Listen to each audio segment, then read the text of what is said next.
2020 CR 4098A for the offense of manslaughter. Did you understand by pleading true to violations 1, 1, and 1, the court could find it true, grant the motion, and sentence you up to 10 years in prison and up to a $1,500 fine? Welcome to the Court of Justice. Court is going to call 2020 CR 4098A, State of Texas versus Brianna Renee Mitchell. Can I have parties announced for the record for the state? Brittany Sparks. Defense? The attorney of record, Monica Guerrero. I'm covering for Ms. Guerrero. Joseph Stateson. Ms. Mitchell, would you give this judge permission for me to do the plea in case of Monica Guerrero? That's right. All right, I'm going to need you to speak up, okay? Yes. All right, are you Brianna Mitchell? Yes, ma'am. All right, I'm showing you what's entitled Motion to Revoke Community Supervision. Did you review that with your attorney? Did you understand it? Yes. Are you the same Brianna Renee Mitchell who was placed on community supervision in 2020 CR 4098A for the offense of manslaughter on December 10th, 2021 for a term of 10 years? Is that you? Yes. All right, state. Yes, Judge. Violated condition number 1 on or about the 8th day of September 2022 in Bexar County, Texas. The defendant, Brianna Renee Mitchell, committed the offense of possession of controlled substance, penalty group 1, in violation of condition number 1. How do you plead to that? True or not true? True. Violated condition number 1 on or about the 8th day of September 2022 in Bexar County, Texas. The defendant, Brianna Renee Mitchell, committed the offense of fail to ID fugitive intent to give false information in violation of condition number 1. How do you plead to that? True or not true? True. Violated condition number 1 on or about the 8th day of September 2022 in Bexar County, Texas. The defendant, Brianna Renee Mitchell, committed the offense of evade arrest or detention in violation of condition number 1. How do you plead to that? True or not true? True. We'll waive the other violations. Any objections to the state's waivers? None. All right. Did you understand by pleading true to violations 1, 1, and 1, the court could find it true, grant the motion, and sentence you up to 10 years in prison and up to a $1,500 fine? Did you understand? Yes, ma'am. Knowing that, do you still wish to plead true to violations 1, 1, and 1? Yes. This is a massive moment in the case. By pleading true to the violations, Brianna Mitchell has essentially removed the need for the prosecution to prove those allegations through a contested hearing. Notice what the judge carefully explains. Once those admissions are entered, the court has the authority to revoke probation and impose the original sentence. That's a critical legal distinction many viewers miss. Probation isn't simply freedom with conditions. It's often a second chance that comes with strict obligations. The prosecution is now requesting the full 10-year prison sentence, the maximum available under the agreement. What do you think?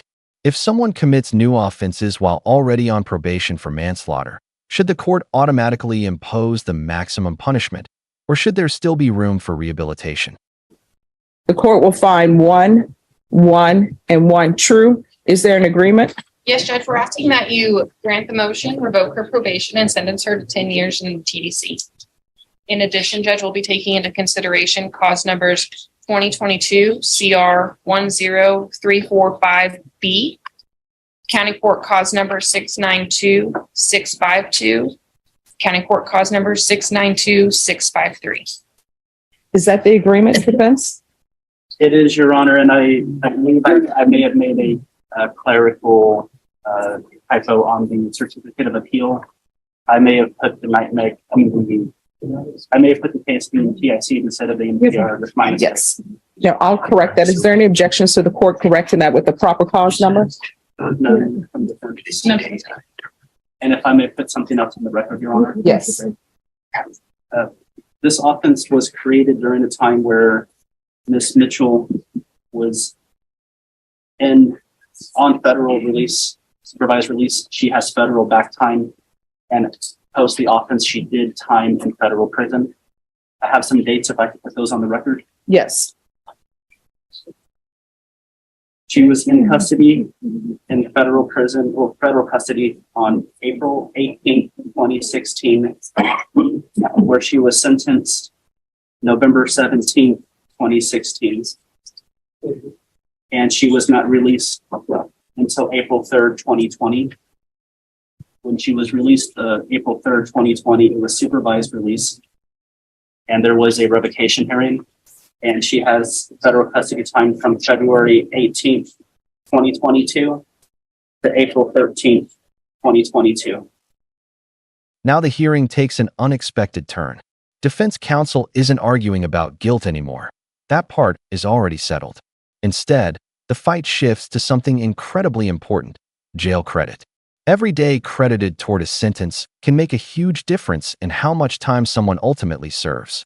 What's unusual here is that the defense is asking the court to credit years spent in federal custody, including time that occurred before the manslaughter offense itself. That's not the kind of request judges hear every day. Notice how Judge Boyd doesn't rush the decision. She immediately starts asking questions, verifying dates, and examining whether the legal basis exists. This is a perfect example of a judge focusing on the details, because when it comes to sentencing, a few dates on a calendar can translate into years of someone's life.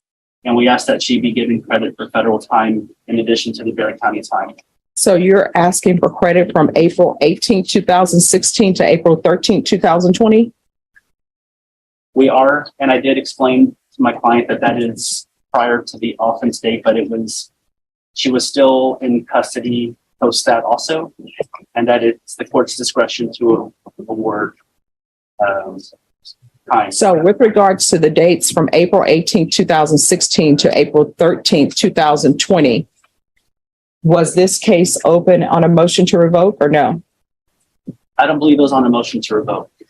All right, was this case pending? I have to, Right. I can So- check one moment, Your Honor.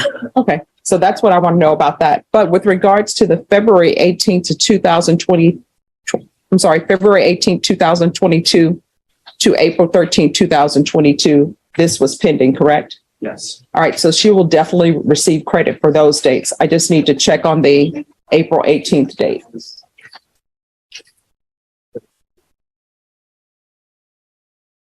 What are you gonna do?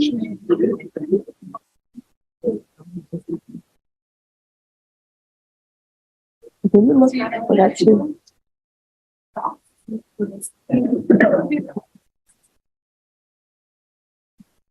So that was really So when this case was on the system, what date was that again? February of and then she was running patient 12-10.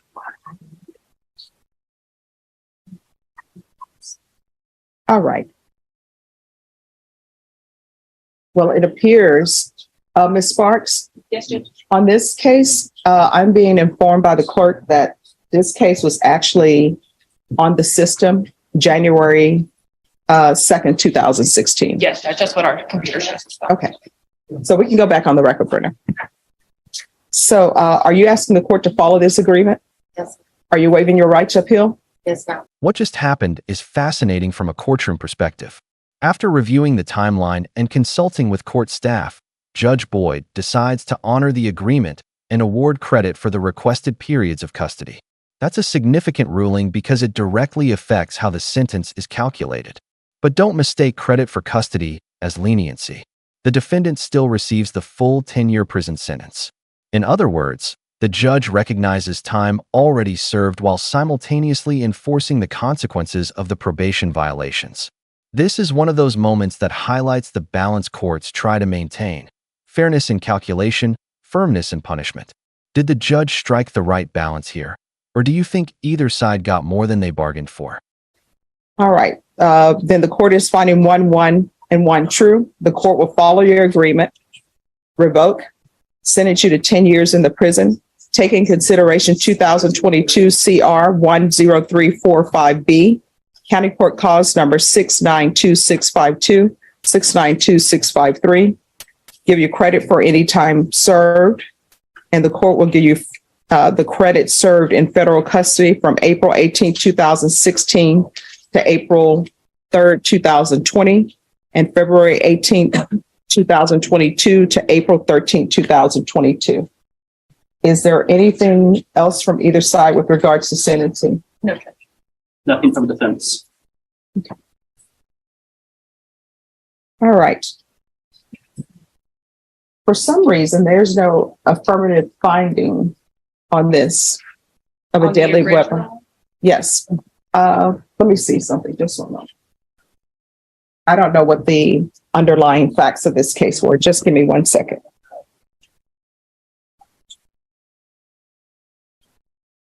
I'm assuming a weapon was involved, be it a vehicle or something else.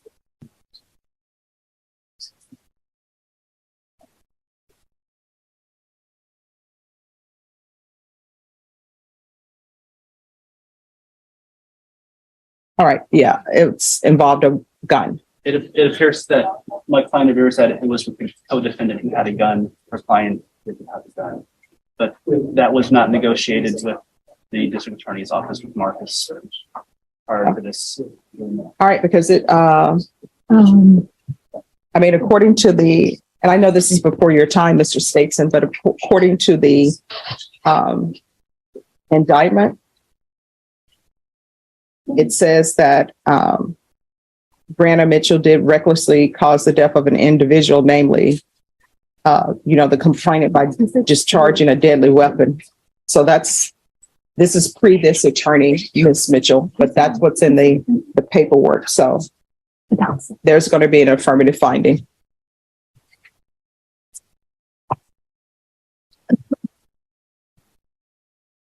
So there's an affirmative finding of a deadly weapon. I'm going to show you what's entitled Trial Court Certification of Defendant's Rights to Appeal. Did you review that with your attorney? Did you understand it? Yes. All right, because this is a plea bargain agreement, because I followed your plea bargain agreement, because you waived your right to appeal, you do not have the court's permission to appeal. Do you understand? Yes. Because this is a felony conviction, you're not allowed to own or possess any weapons or ammunition. If you have a question over what a weapon or ammunition is, you'll need to speak to an attorney. Do you understand? Yes. Listen carefully to what the judge is doing here, because it's about much more than paperwork. The legal case may be ending, but Judge Boyd shifts the focus to something deeply personal: parenting and reintegration after prison. Her message is direct. When someone has been absent from a child's life because of incarceration, rebuilding those relationships requires humility and patience. It's a reminder that criminal cases don't affect only defendants. They affect children, parents, and entire families. Whether viewers agree with the sentence or not, this is a powerful acknowledgement that the consequences of crime extend far beyond a courtroom judgment. Accountability doesn't end when the gavel falls. In many ways, that's where the harder work begins. All right, good luck. We can go off the record. I saw in this case where parenting classes were ordered for you. So here's the thing. Someone else is taking care of your children or your child. When you are released from prison, and at some point you will be, do not go up to the house acting as though, here I am, let me put my rules in place and disregard whatever rules have been set for your children. You understand? You're going to have to humble yourself. All right, good luck to you. 2022 CR 11923C. Can I have parties re-announced, please? Daniel S. Moore for the state. Matthew Allen for the defense. All right. And are you Mr. Mendoza Perez? Yes, Your Honor. All right. The court has found that the state is in compliance with discovery. The defendant filed an application for deferred adjudication. I'm going to show you what's entitled True Bill of Indictment. Did you review that with your attorney? Did you understand it? Yes, Your Honor. Counsel, do you waive the reading of the indictment? Yes, Your Honor. State, are you proceeding on the indictment as presented? Judge, we're proceeding on count 1 and waiving count 2. Any objection? No objections, Your Honor. All right, I'm going to show you what's entitled Court Admonishments and Defendants Waivers and Affidavit of Admonitions. Did you review that document with your attorney? Did you understand it? Did you sign it in all the appropriate places? Yes, Your Honor. Did you understand you're charged with aggravated kidnapping? That's a first-degree felony. The range of punishment is anywhere from 5 to 9 years in prison and up to a $10,000 fine. Did you understand? Yes, Your Honor. If you have a plea bargain agreement with the state, the court does not have to follow your plea. If for any reason the court does not follow your plea and gives you more than you bargained for, the fact that you entered a plea will not be used against you, and you will be allowed to withdraw your plea. Did you understand? Yes, Your Honor. Did you understand you have a right to jury trial, a right for you or your attorney to cross-examine and confront any witnesses the state would call, and the right to remain silent? Yes, Your Honor. Did you understand by entering this plea bargain agreement, you were giving up those rights? Yes, Your Honor. And did you intend to give up those rights and enter into a plea in this case? Did you understand that the court were to grant your application for deferred adjudication, if for any reason your deferred adjudication were revoked, the court could find you, you guys are both moving at the same time. Court could find you guilty and sentence you up to life in prison and up to a $10,000 fine? Yes, Your Honor. Counsel, has your client been able to provide you with any defenses? Yes, Your Honor. Do you believe he has a rational as well as a factual understanding of the charges against him? Yes, Your Honor. Do you believe he's currently competent and was legally sane at the time of the offense? Yes, Your Honor.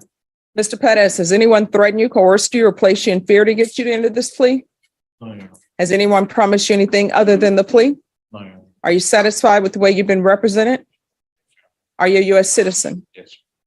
Court will find that defendant has knowingly and voluntarily waived his right to jury trial, showing you the plea bargain page. Did you review that page with your attorney? Did you understand it? Yes, Your Honor.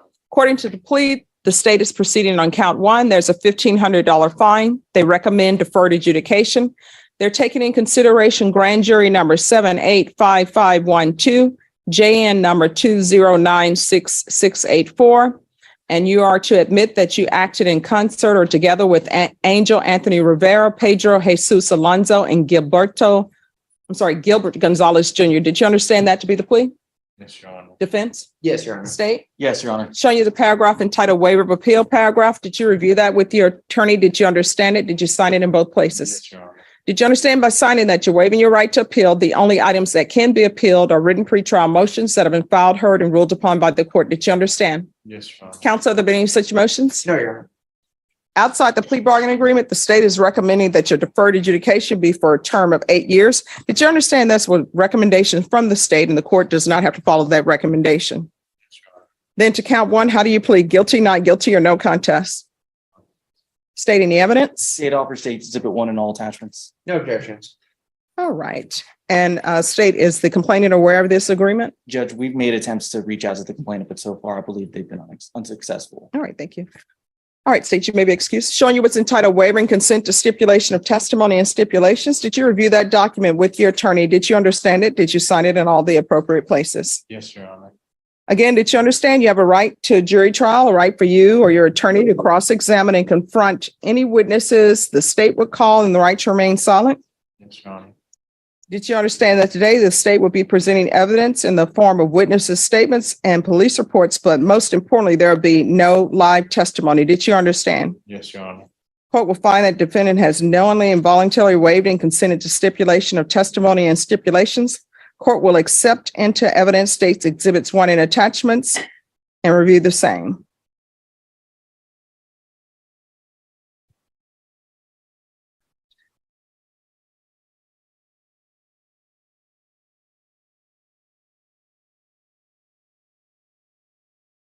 After reviewing states exhibits 1 in attachments, the court will find there is sufficient evidence to find you guilty. Court will defer finding of guilt as you've applied for deferred adjudication. Are we proceeding with sentencing? Yes, Your Honor. Anything you wish to say on behalf of your client? Just that his family's here to support him inside the courtroom and outside. He does have a young child, but also his pastor is here. Since he's been released on bond, I think he's completed about 150 to 200 hours of schooling to be a barber. He's continuing to do that. We think that he's on track to continue what he's done while he's been on bond, and we would just ask the court to follow the plea bargain. How old is your child? He's 6 months. How would you feel if somebody were to take your 6-month-old child and the mother of your child, and maybe who's out here outside for you? My mom Your mom? Who else is here supporting you? and my pastor. And your pastor. How would you feel if somebody were to take your 6-month-old, the mother of the 6-month-old, and your mom, take them because they're here illegally, and hide them from place to place because they're trying to get here to have a better life for themselves and take care of their family, and demand $800 from them? How would you feel about that? I'm sorry, what? I wouldn't like it. Yeah, and that's what you did. And now you have this criminal charge, and now you have a 6-month-old who has a father who has done something horrible, who has a criminal case now. I'm going to tell you what I tell all people, and I don't know why people don't understand that. You cannot build your happiness off somebody else's misery. And that's what you were doing by demanding $800 from these people who probably have no money. You understand? And if you're drug Judge Boyd's comments here reveal the moral core of the second case. Rather than focusing solely on legal terminology like aggravated kidnapping or deferred adjudication, she reframes the situation in human terms. She asks the defendant to imagine how he would feel if his own child, partner, and family members were taken and exploited for money. That's a technique judges sometimes use to force defendants to confront the real-world impact of their actions. The courtroom suddenly shifts from discussing statutes and plea agreements to discussing empathy, responsibility, and consequences. And notice the contrast. While the defendant is receiving a chance to avoid a conviction through deferred adjudication, the judge is making it crystal clear that this opportunity comes with enormous expectations. Would this kind of direct conversation have an impact on you if you were standing before the court? tested today, what are the results going to be? You're getting drug tested today. What is it going to come back for? I'll be clean. All right. Have you used anything? No. All right. We're going to do a drug test today. It's going to be a $1,500 fine, probated. Take in consideration grand jury number 785512, JN number 2096684. You to admit that you acted in concert with Angel, Anthony Rivera, Pedro Jesus Alonso, Gilbert Gonzalez Jr. 8 years deferred adjudication. Probation, is there? Probation's not here. Oh, I can't see you with my glasses off. All right. Is there any community service hours that he can do where he's passing out food or something to people who are in need so he can learn that you can't be building your happiness off somebody else's misery? All right. It's going to be 200 hours community service restitution, and I'm not waiving that. You got to do parenting classes with parenting raindrops to rainbows.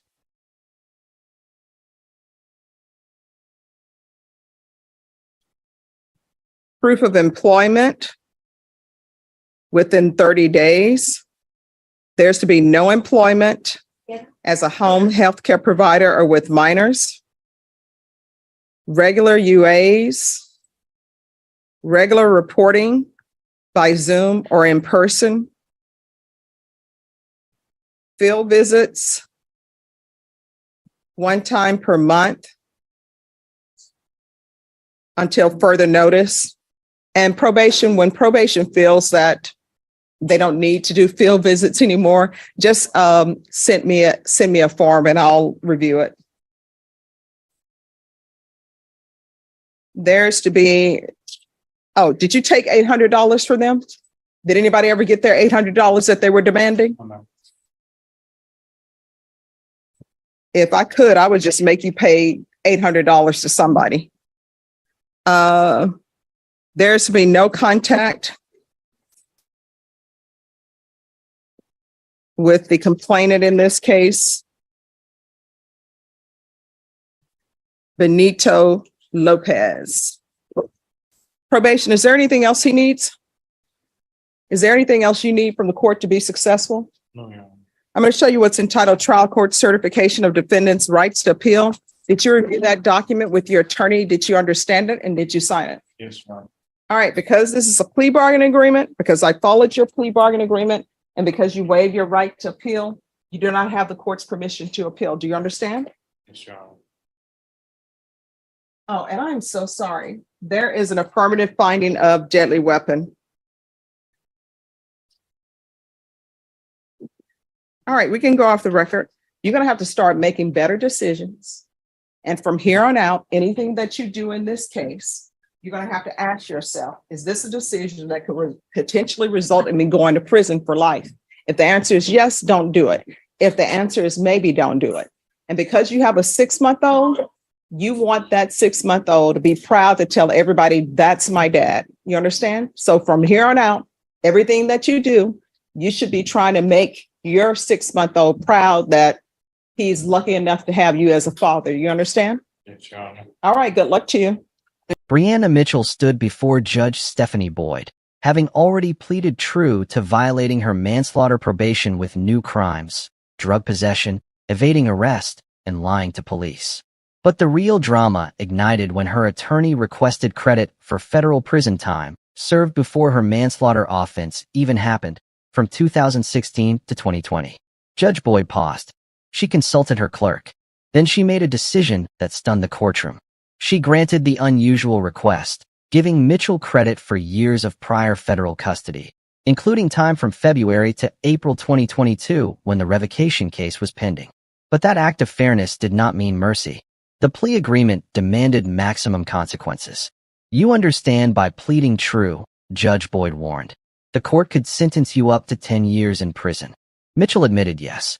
The judge revoked community supervision, imposed the full decade, and added an affirmative deadly weapon finding, meaning a firearm was used in the original manslaughter. Before closing, Judge Boyd looked directly at Mitchell and delivered a chilling personal warning about her children. Do not go up to the house acting as though here I am. You're going to have to humble yourself. One woman, one judge, 0 second chances left.